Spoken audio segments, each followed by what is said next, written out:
अस्सलाम वालेकुम। I know video बहुत लेट अपलोड हो रही है because I was very busy in this day so could not make a video but now I am free. तो इंशाल्लाह अब डेली वीडियो अपलोड हुआ करेगी। तो चलते हैं अब टॉपिक की तरफ। एक ऐसा परिंदा जो आग से पैदा होता है और आग के शोलों में ही मिल जाता है। उसकी जिंदगी लाफानी है, वो तमाम परिंदों का बादशाह है। क्या अरबी दास्तानों का ये एक पुरस्कार परिंदा सिर्फ एक अफसाना है या कदीम जमाने में ये एक सच हुआ करता था और ये एक वजूद रखता था? इस वीडियो में हम एक पुरस्कार और दिलचस्प परिंदा सी मुर्ग यानी फिनिक्स के मुतालिक जानेंगे।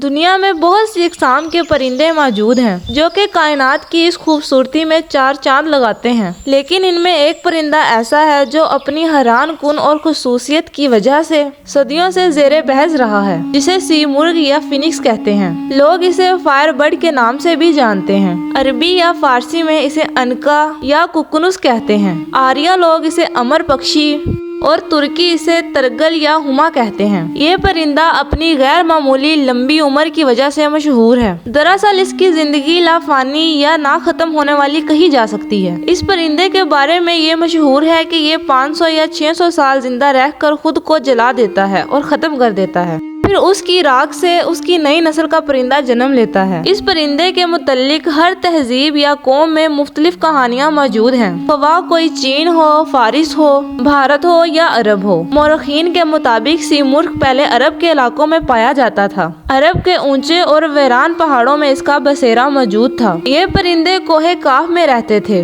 जो कि कदीम दौर का एक पुरस्कार और तिलमाती शहर था। कहते हैं कि इस परिंदे ने कभी जमीन को नहीं छुआ और ये इस कदर ऊंचाई में उड़ता था कि इसे कोई भी न देख पाता था। सी मुर्ग निहायत ही खूबसूरत होता है।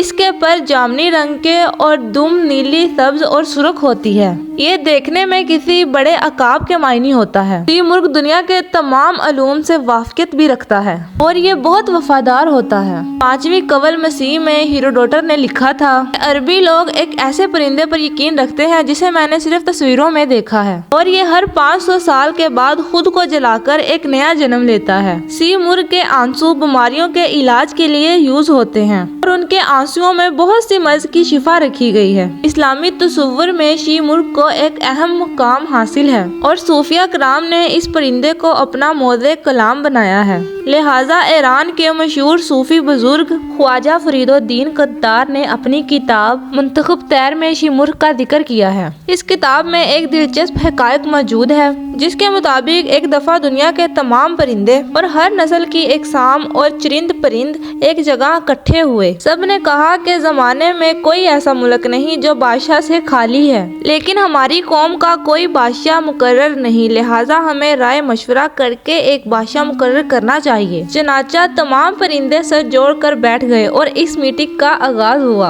हुदहुद जो कि अभी तक इस मीटिंग में मौजूद नहीं था वो इस इज्तिमा में आया। हुदहुद वो परिंदा था जिसे अल्लाह ने अक्ल कामिल अता किया था और वो हर नेकी और बुराई से आगाह था।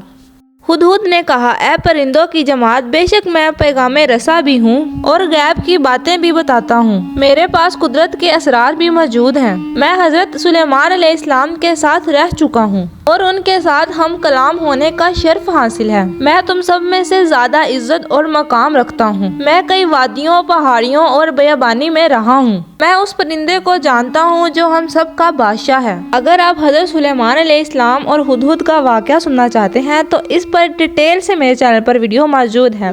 तो चलते हैं वापस टॉपिक की तरफ। अगर तुम मेरे पीछे चलोगे तो मैं तुमको उस तक पहुंचा सकता हूं। बेशक हम सबका बादशाह वही परिंदा है जिसका नाम सी मुर्ग है और वो कोए काफ की वादियों में रहता है। वो तमाम परिंदों का सुल्तान है, लेकिन उस तक पहुंचने का रास्ता बहुत लंबा और तवील है। रास्ते में बहुत सारे खतरात, दरिया और खुश्क जमीनें आती हैं। उस रास्ते पर चलना किसी मजबूत दिल वाले का काम हो सकता है। उस रास्ते पर चलने और उस तक पहुँचने के लिए जवामर्दी की जरूरत है। لہٰذا پرندوں کے سلطان شی مرغ کے بارے میں جان کر تمام پرندے اس کو دیکھنے کے لیے بےتاب ہو گئے۔ اس کے دیدار کے شوق نے ان کے اندر جذبہ پیدا کر دیا، چنانچہ تمام پرندوں نے اس راستے پر چلنے کا پکا ارادہ کر لیا۔ سفر شروع کرنے سے پہلے ہدہد نے اس راستے کی تفصیل بتائی۔ اس نے بتایا کہ اس راستے میں تمہیں 7 وادی کو پار کرنا ہوگا۔ پہلی وادی کا نام استغنا ہے، یہ بے نیازی کی وادی ہے جہاں ہر چیز کی ویلیو کم ہو جاتی ہے۔ دوسری وادی عشق کی وادی ہے،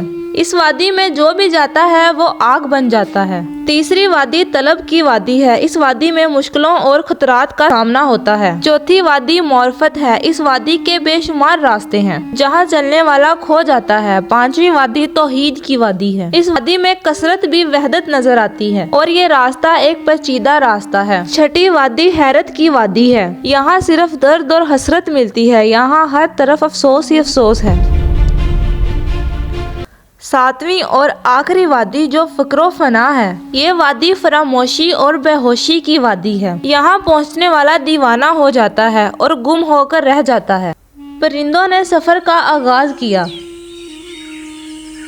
اس سفر میں پرندے تھک کر چور ہو گئے، کچھ بیمار پڑ گئے اور حالت بدتر ہو گئی۔ بلبل، طوطا، چکور، باز اور دوسرے اقسام کے پرندوں نے راستے میں ہی ہار مان لیا۔ پرندوں کے بالوں پر خون ہو گئے، وہ آہوزاری کرنے لگے۔